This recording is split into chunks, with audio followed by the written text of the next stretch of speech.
依家喺羅湖口岸接提40位香港團友出發河源浸溫泉啊！房間帶獨立泡池，唔限次數，回程仲送埋隻雞俾你帶翻屋企。今日午餐雙雞宴啊，仲有啲肉餅啊、叉燒肉啊、客家印豆腐啊、酸湯魚啊等等嘅名菜。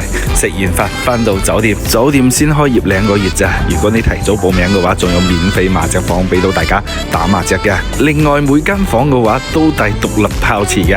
而且唔限次數，浸幾多次都係冇問題。酒店仲有免費卡拉 OK、免費健身房，仲有好大嘅泳池俾到大家游水。依家帶啲團友嚟到市集呢度趁墟啊！呢條線路3日2夜係599嘅。當然啦，我哋4月份有早鳥特價，其他嘅河源溫泉線路只需要399 3日2夜。如果想索取行程嘅話，麻煩喺評論區留低河源呢2個字，我哋會將電話信息發送俾你。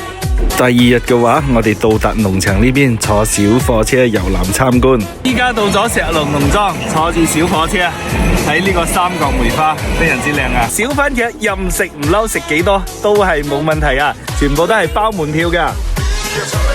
我身後面仲有一大片嘅草莓啊！大家如果中意摘嘅話，都可以呢邊採摘嘅。